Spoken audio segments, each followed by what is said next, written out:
This episode is brought to you by LifeLock. When you visit the doctor, you probably hand over your insurance, your ID, and contact details. It's just one of the many places that has your personal info.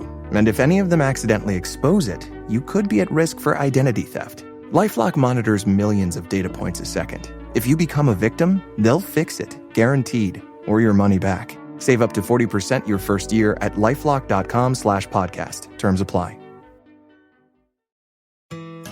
10 years from today, Lisa Schneider will trade in her office job to become the leader of a pack of dogs. As the owner of her own dog rescue, that is. A second act made possible by the reskilling courses Lisa's taking now with AARP to help make sure her income lives as long as she does. And she can finally run with the big dogs. And the small dogs, who just think they're big dogs. That's why the younger you are, the more you need AARP. Learn more at aarp.org/skills.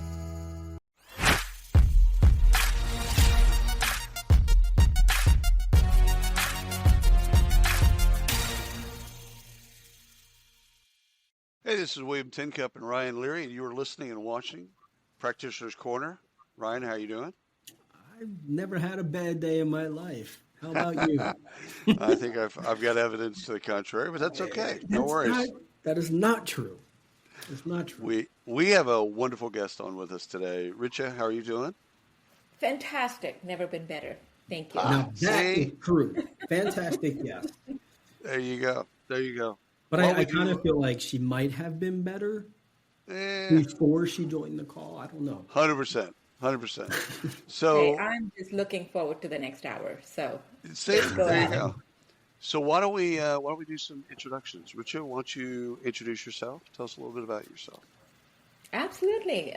William and Ryan, so glad to be here on your podcast. Who am I? Oh, geez. I am a business leader with a major in HR and change management. I'm a mother of 2 teenage boys. I'm a friend to several people. And I'm just trying to be a wonderful human. Nowadays, just kind of reflecting back to my core. Struggle is real. How old are your boys? Oh, so just turned 16 and just turned 19. So 16 and a 19-year-old. So I'm close to you. I'm at 18 and 14. So one's just leaving for college here shortly, and one's going into ninth grade, freshman in high school. So very nice. Yes, boys are easy. Mm-hmm. Ryan has 3 girls. No, you know what? I don't know anything about that. I disagree with that. I have 3 girls, really? 16, 13, and 10. 10. But the friends that I have that have boys, especially multiple of them, they suck. Like, they're bad. Like, every time when we get together, I come home and I'm like, I love you 3. You are amazing. Even at this age, they fight. But let's check with you in a couple. Let's check with you in a couple of years. And they're probably more expensive. What's that? How old are your girls? 16, 13, and 10. Got it. So they don't like each other. Probably more expensive? Did you say probably more expensive? No, they're definitely more expensive. They don't love each other. Check. That's cool. Yeah. They probably don't want to see, one of them still likes to be around me. The other 2, not so much. But when I see these other families with the boys running around, doesn't matter. I want nothing to do with it.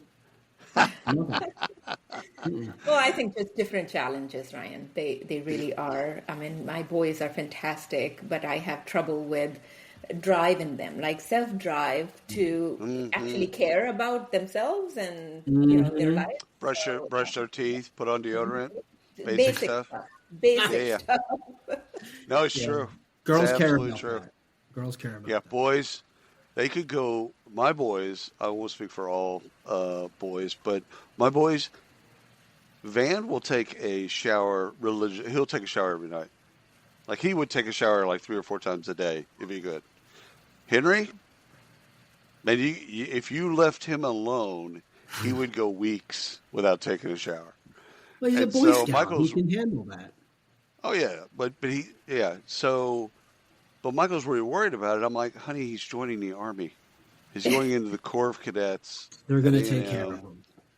I'm not worried about him taking a shower. because he'll get hazed if he doesn't take a shower. They will put deodorant on It's not him. our problem to manage. That's Take right. care of it. They will take care of it. I've outsourced that. I've stopped worrying about those things. Like, oh, is he going to eat zucchini? Not worried. They get 20 minutes. They get 20 minutes to eat, and then they pull the plates. So whatever's on the plate, you're eating or you're not eating. Yeah. So I'm not worried about him being a picky eater anymore. Like at one point, it might have been a concern. Like, well, he's a really picky eater. Nah, not a worry right now. 20 minutes. And actually, my brother told me in the Air Force they did that bit when he went through the Air Force that they say it's 20 minutes, and in 18 minutes they pull the plates. So you learn to eat fast. You earned it. There's no talking. Yeah. Like you go into a mess hall, and it's just guys and gals they're getting it in because they've just worked out. They're getting it in. So I'm not worried about him putting on deodorant, taking showers, all that stuff that I've worried about for years, off the list. Don't have to worry about it anymore. So really we're talking about employees. I don't know if y'all know that we were working in a metaphor for employees. What's the metaphor? And, well, employees, you have to treat them differently. You can't treat them all the same. Like if your girls, well, again, like even with my two sons, they're different. And so that's one of the things that HR famously has failed at, and is trying to treat everybody the exact same way. And you can't, especially with this generation.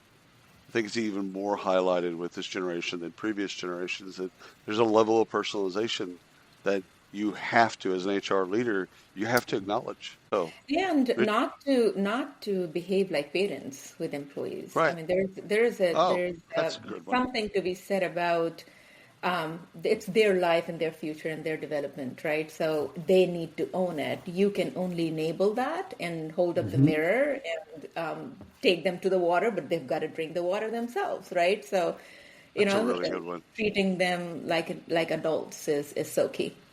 Right.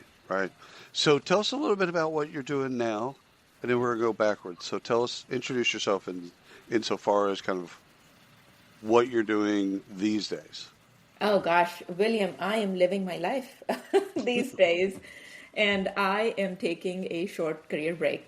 How short, I don't know, or long. Right. I'll decide. I've been working for the last 28 years without a break, so this is my time to actually disconnect and reflect and really think about what do the next 10 years of my life and work become, and what is it that I want to do. So I feel really, I would say, privileged that I have this opportunity, right? And I can afford to just navigate and explore and learn. So it has been just wonderful last 3 months of being out of the day-to-day from an operator's roles perspective, not chasing calendars, just, talking to people, exploring, learning, observing, taking care of myself. I think that's every HR leader's dream. I mean, if you get to a people officer, you get to a CHRO position. Hello, this is Michael Vandervoort from the Drive-Thru HR podcast, where we discuss ideas, trends, and activities that impact HR, talent, HR technology, and the workplace.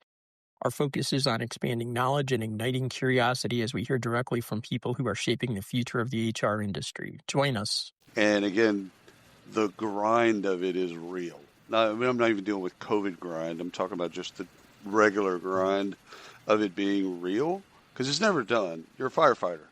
There's always a fire somewhere in the organization. Yeah. And so to then be able to say, pause, if I want to consult, if I want to advise, if I want to just read books, do some other types of stuff, then I can do that. You've given yourself the opportunity to breathe.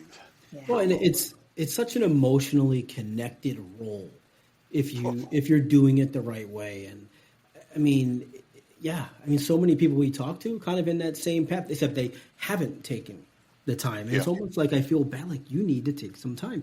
It's such an it's an emotionally connected role. Like it's like the presidency, like it ages you. You see them 4 years difference, and it's insane how these people age so crazy.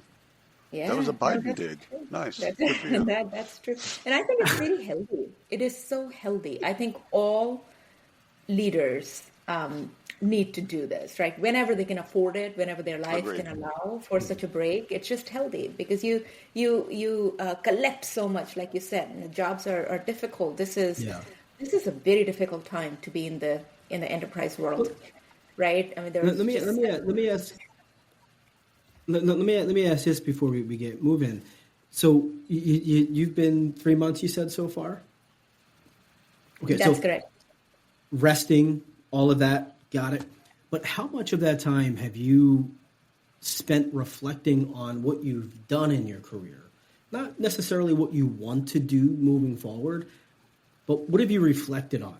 Yeah. And what have you thought about what you have done? Are you excited for what you have done? Are you happy with what you've accomplished? Or have you taken that step back and said, if I could do this again, I would do it this way? I think, Ryan, life has been really kind to me. I come from nothing. I mean, when I was growing up, I had very little amenities around me. So things like, running water and electricity and flushable toilets, things that people take for granted. I didn't have those things, right? So that's my beginning. And I have really, truly climbed on so many shoulders, right? People who lifted me up and supported me and, propped me up in a very healthy way. So if I had to just, based on my reflection, just cull it down to one thing, it is no man and woman is self-made. There are always so many people behind them. So that's my first reflection, just thinking about everyone who has helped directly and indirectly throughout my career, in all that I have learned and grown to and have accomplished in life. So it has been humbling, right? Humbling is the word that comes to mind to say, oh my God, look how fantastic this journey has been. There are always things that I think I could have done differently, but then I wouldn't learn from them. So it's like That's right. my journey is what my journey has been. I wouldn't change a thing about my childhood. Because there are all the lessons that I've learned that make me who I am. Some of that learning is learning what not to do. So some of the career progression is being around leaders and coworkers and whatnot, even employees, and learning what you don't like. There's a kind of a metaphor of dating. And kind of an argument for dating a lot of different people before you kind of settle down to find out what you like, but also what you're not willing to like, etc., or accept. So I think it's great. First of all, I love the reflection. I think it's good as a human being. I think it's just good to be, once a year. In your case, you're kind of doing a concentrated reflection, but once a year, just to look back and go, okay, what did I do well? What did I not do well? Like, where can I learn? What do I need to actually increase, decrease, all that type of stuff? I think it's just good for humans to do that. Usually it's in the winter months. I find that when things not necessarily slow down, that's when I become more reflective. Yeah. Myself, I don't know, something about the weather that makes me reflect more. Probably the clouds. But, okay, so take us back to, high school, college, just your younger self. What did you want to be? Oh my God. What was the dream? I wanted to be so many different things. I wanted to be an air hostess as a little girl, right? Wanted to be on the planes all the time. I'd never seen a plane in my life, Right. but I wanted to work on the planes. But my biggest hurdle was language. I did not know a single word of spoken English till I was about 18 or 20, right? So that career was just off the list. Then I wanted to become a doctor. But the kind of cultural, societal background that I come from, I was always told, girls are not smart enough. Don't do STEM. Just stick to fine arts. Just sing and dance and paint because it's not for you. You're not smart enough to do that. Right. So there goes that dream. Would people really? I mean, sorry to interrupt, Richa. Would people really say you're not smart enough? or was it more nuanced? No, it's like you don't get it. You don't get numbers. You're not going to be in science. Just So it don't wasn't depend just the on it. expectation that as a woman you weren't going to amount to this. It was actually said to you. Right. It was said to me. And then I was good at singing and dancing. So people are like, you can't do both. You just stick to what you're good at because we don't know about that other STEM thing. You might not get science. Your brother's doing it. That's fine. But Right. you're a girl and just keep doing what you're doing. So then my options were very limited. Somebody told me about psychology. That's you can become a psychologist, right? There are a lot of women therapists and psychologists, so you could be the one. So I pursued that. Luckily that was an option that was open to me. So I did my master's in psychology. I wanted to become a clinical psychologist, right? That didn't work out either. I remember the program that I was a part of. You do, first in the first year of that master's program, you do clinical psychology, organizational psychology, and social psychology. And in the summer between the first year and the second year, they actually take you to the actual settings, right? So I was taken to a hospital where the doctor was treating mental health issues. And I was 18 at that time, very insecure, underconfident. That profession is hard. It takes someone who's so secure in themselves and, can take all of that. So I said, okay, that's not for me. What is the next best thing I can do? So somebody told me, this organizational psychology thing, that might be an entry into HR. I said, what's HR? So I went and learned about it and kind of fell into it. And here you go, 28, 30 years later. Yeah. It's funny. Everyone always says, I didn't grow up wanting to be in HR or in recruiting or whatever. I find most people come to HR recruiting as a last resort. It's like, I've got nothing else to do. And so they push them in. But so often there's stories like yours where people they make such an impact on the profession. And I've often wondered, is that correlated to the fact that you just didn't know about it? You didn't want to, but you're just caring, compassionate. You come from that background, right? You come from humble beginnings, and now you've brought that with you into a people business. Yeah. I'm just curious to get your thoughts there. Why do we see so many people who just fall into it make such a good impact? I think, when I was growing up, there was no, you go to school to become an HR professional, right? Like you have an engineering school and a medical school and a law school, right? So that field in itself is not that defined, right? For a good reason, because HR leaders can come from any discipline. Right? You need to have the knowledge of the business, right? And how humans work, how businesses work, how different functions come together to create value for shareholders and employees and societies. But those people can come from anywhere. That's why I love the profession. It's almost like a melting pot, right? Because that variety of perspectives and backgrounds actually make this HR profession so rich, right? So there is, again, no HR school. You can get degrees and majors now. But 30 years ago, it was more undefined. So I think that could be one of the reasons why people like me often have an undeclared career and they kind of lead themselves into this. The second thing I would say is about me personally, the care and the kind of the love and respect for humans. That's there. I think that's, any good leader needs to have that, right? You don't have to be an HR leader to have that, first of all. But I think what makes me unique in this field is not just that. I think HR leaders need to be so fearless. They have to have different amount and level of courage. Given how my life has been, I've made 2 big transitions. I've, just built myself up from nothing. So that gives you the kind of intuition and gut and the courage to do what we do, right? So I think it's not just the caring and loving people. It is, can you be on the front lines, like you said, of leading humans in a business, which is by far the most difficult C-level job in the C-suite. So yeah, I think those things, kind of my transitions in my life, prepared me to be and who I am right now. Well, tell us about the first gig out of college. What was your if it wasn't in HR, what was your first foray into HR?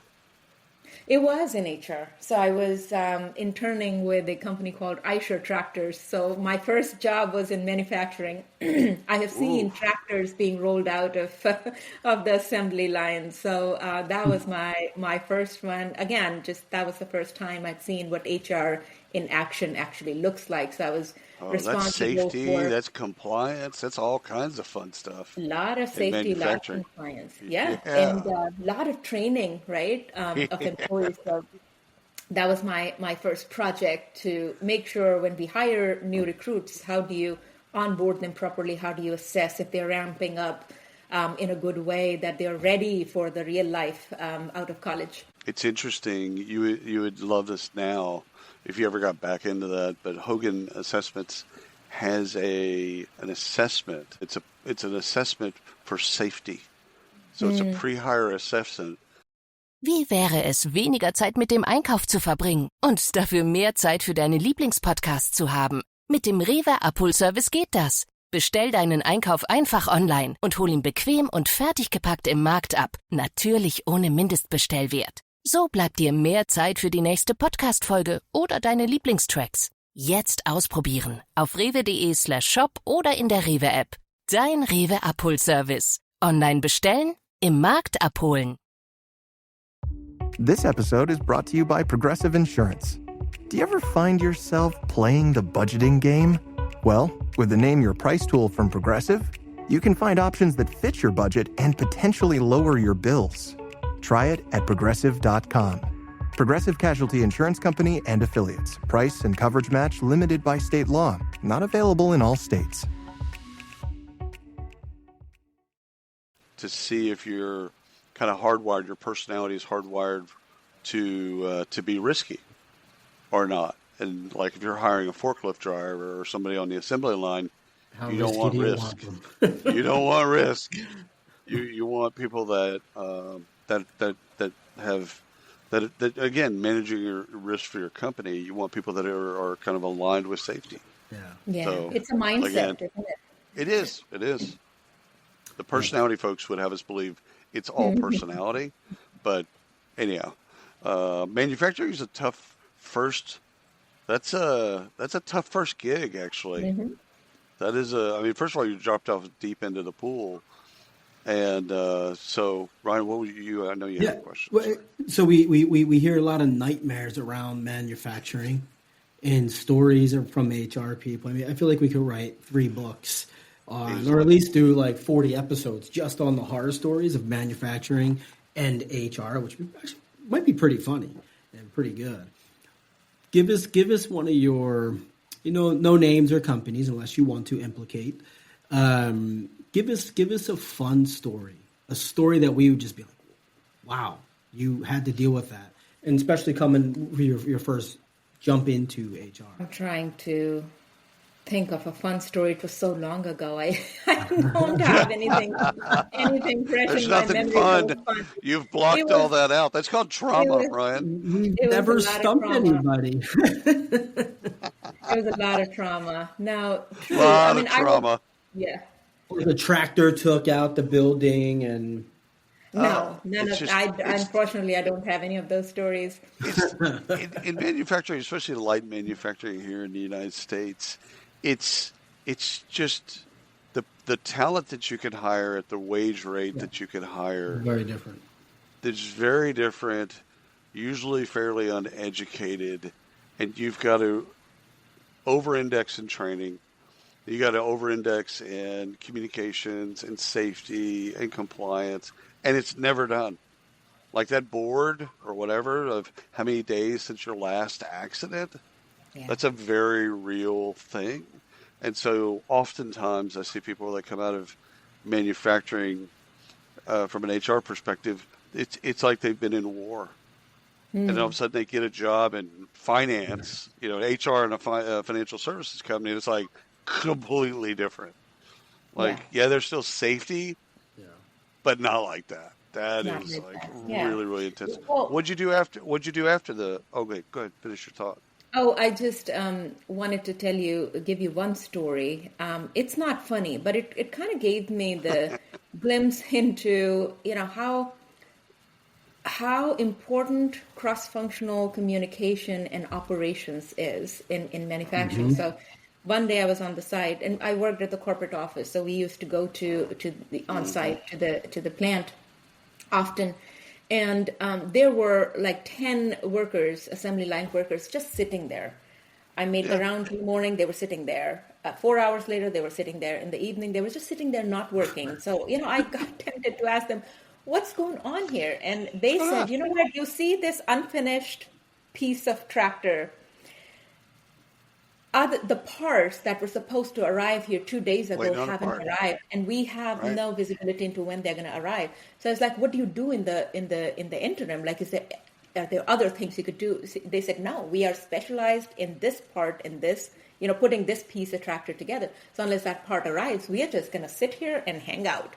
Right. So it's just, that supply chain, that communication, that collaboration, that operational kind of, efficiency is so important. So I hope they have figured it out 30 years later, but you're still sitting there. They're probably retired now.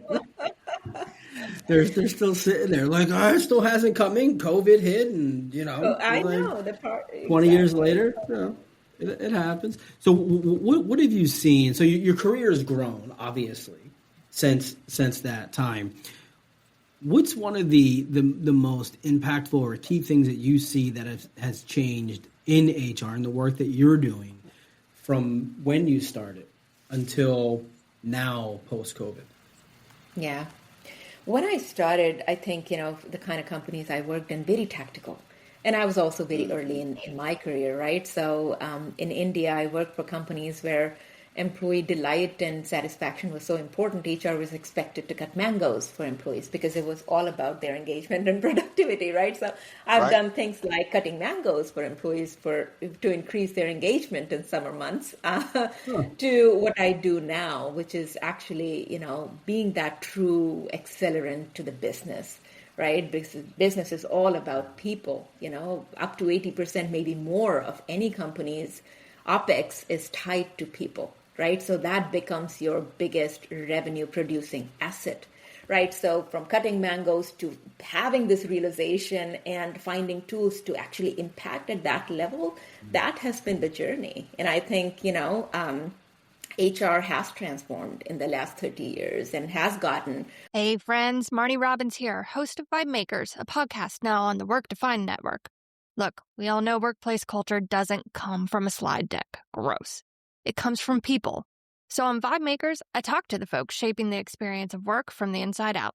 The HR and people ops folk, founders, leaders, and misfits building culture through small bets, big beliefs, and a whole lot of trial and error.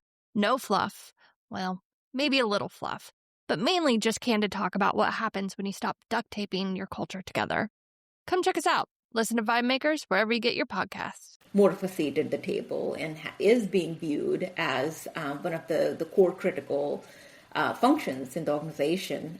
So yeah, I've seen a big shift, and I'm happy. I mean, you always meet CEOs, you always meet leaders who are like, yeah, HR is hiring and firing only, but there are so many special leaders who truly believe in that partnership to say, how do we bring you together along with this journey and actually have you lead some of the aspects of the business from people and culture perspective so we can grow, we can scale as a business. You've opened up a really interesting chapter in the sense of CEOs, they get it, they get talent, they get the importance of HR, but they get the importance of what all HR touches. At this stage in your career, you can kind of suss those folks out, right? When you're interviewing, they either get it or they don't. I'm assuming at this stage you're not really willing to train a CEO on getting it and getting to that place. So how do you know if they really, really, really care about both HR, but also the end goal of candidates and employees and maybe alumni? It's a great question, William. And yes, I have developed a compass, and I can see those people. I think there's one attribute, one quality that I look for in the CEOs that actually enables them to care for people and culture, to know how important that is, and then translate that into their partnership with the CHRO and the HR leaders. And that attribute is intellectual humility.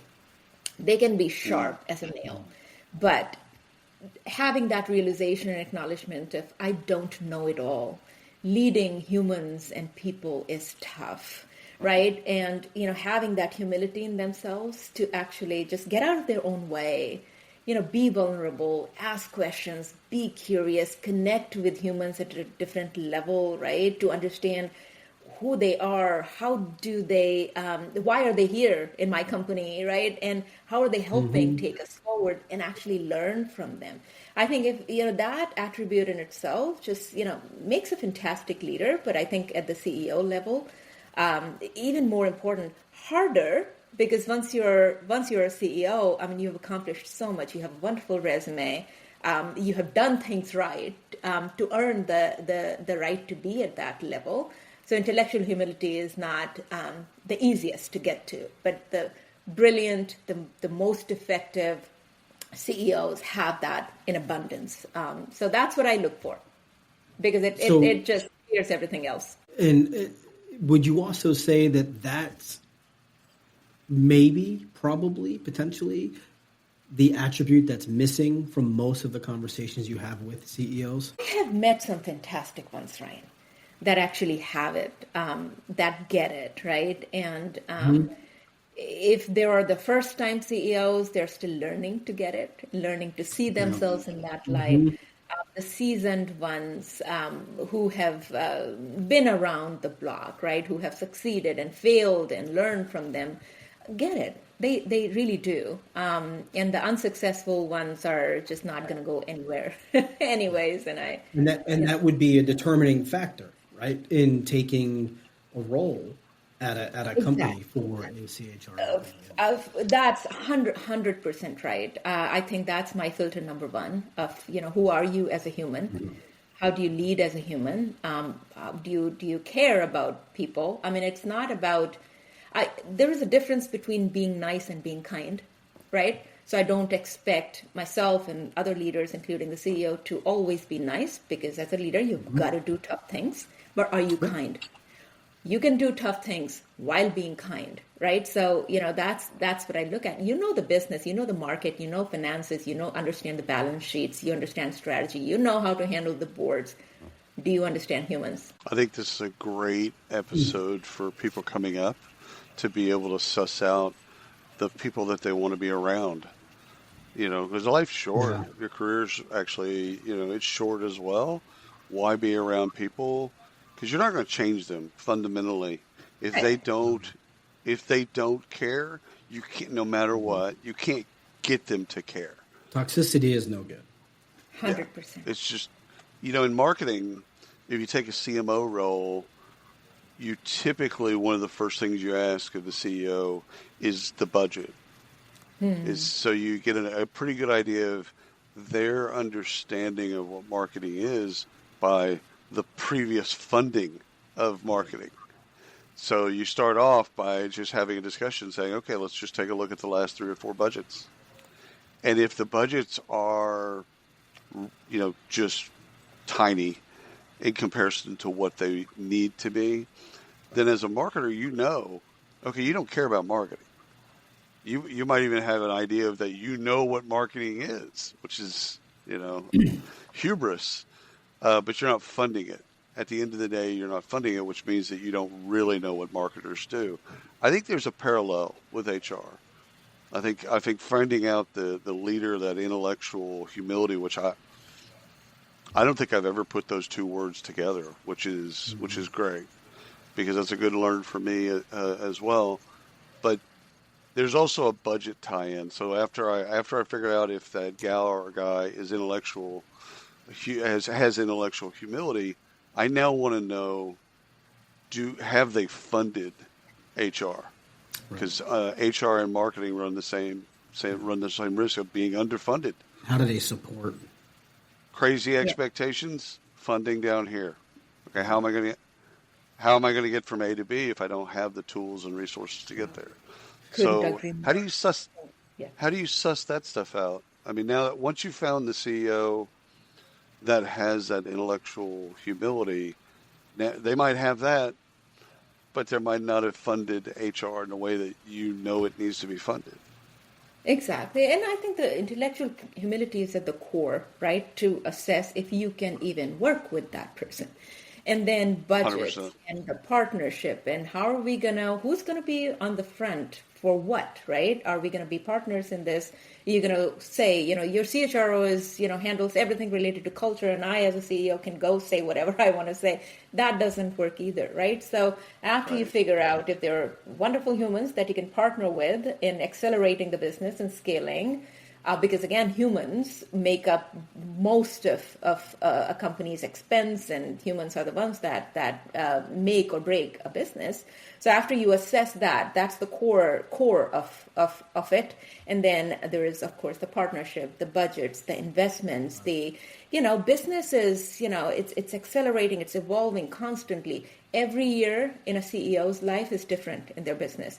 So is CHROs, right? So getting that alignment on what does year one of my career and job look like with this company, year 2 and 3, because a lot changes, right? It's complex and fast evolving. So you've got to have kind of, a test for, can they see through beyond year one, right? So that's another thing that I assess for. Really quick follow-up is, because HR sometimes reports through operations to the COO. Sometimes it reports through finance to the CFO. But you've talked kind of explicitly about having a partnership with the CEO. So give us some of your experience there, where you've seen HR report through other people to the CEO. And doesn't work. Might work in some situations, but if you ask me what I would do, I would never become a CHRO or a head of HR that is not reporting into a CEO. That role is so critical. That partnership, that direct connection is so critical. That's your test right there. Do you, as a CEO, find this role critical enough that you are willing to carve out time and make that as one of your direct reports? Big red flag. If you hear people say HR reports through finance or operations, unless you're desperate for a job, run away. What I love about this is you started off talking about your first job where you didn't have all the confidence, right? You just said you're literally on a sabbatical, taking a break, doing what you need to do, and determining what you're going to do next. And you just told the world, I don't care. I don't give a shit what you're doing. If you're not doing it this way, don't call me. That growth from the story you told us from the beginning until now, huge, cements it in confidence for me. Yeah. It's, I think, to what you and William said earlier, I think as you reflect, it is a lot about what to do and what you learned to do best, but it is also about what you learned not to do, the kind of people you don't want to be around, right? So the clarity around that front, Ryan and William, is so liberating. It is so empowering, because now there's little confusion about who you want to be around, what kind of CEOs you want to be partnering with, what kind of companies you want to be a part of. So that clarity is just magical. I'm kind of conflicted right now. Like, I want to keep talking to you for the whole day, but I'm happy. Like, I'm happy with what you just said. I'm like, I can go on and have a wonderful rest of my week and not talk to anybody else. Oh, thank you, Ryan. You just made my day. It's absolute gold for practitioners that listen to this, that are probably struggling with this in one way or another. The clarity, just the clarity. These are the people, if you really want to get stuff, if you really want to do impact, you really want to do a great job, here's a playbook. Here's the person that you have to have as a CEO. and you can't have someone else represent your interests. You've got to have a direct relationship with them. If listeners don't, if they don't get that, they probably shouldn't, be in HR. They're not going to be a great leader. No. Because they'll always have those roadblocks and be blindsided by whatever, etc. So, Ryan, last question for me is, I'm excited to see your next step. Do you have any type of timetable on when you'd like to, whatever you're going to do, if it's consulting, advising, like, is there any type of timetable that you're trying to adhere to? Not right now. I want to explore all the possibilities in the world. I mean, there are so many seasoned CHROs out there who have taken a pause and have redirected themselves in a very different way. They have gone on to become CEOs and the COOs and started their consulting practices, started coaching, became advisors, became part of, the portfolio companies in a PE, and gave to not just one company, 10, 20, 30 companies, right? In a very different I would hire way. you. Oh, yeah. Thank you, Ryan. Yeah. So I want to explore all options very openly. But for now, I'm enjoying my summer.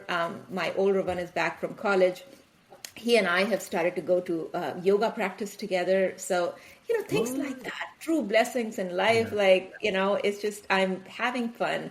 But again, keeping my eyes and ears open, meeting all kinds of wonderful people and learning from their life journeys and how they have led themselves through transitions and changes and big pivots, and how to be nervous in the morning, but lead yourself throughout the day when you're inspired by somebody's story, right? And you're ready to make that leap.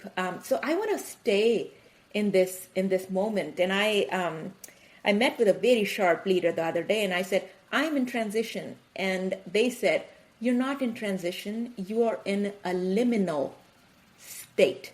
And I had to go look up that word.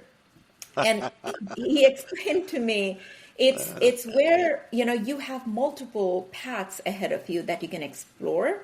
So once you get to a decision on what you want to do next, then you are in transition. So far, you are in a liminal state. And Richa, please be in this state as long as you can and allow yourself this privilege, because you deserve it after almost 2 decades. You worked hard to get to it. Right. So this is like a master class on how to interview for a job. Open all the doors, keep all the things open. It is a master class, right? You're absolutely right. It really right. is. This is when that question. So whoever's listening now, whoever's interviewing you asks you the question, what did you do for the last year? You haven't been working. That is your answer, right? That is your answer.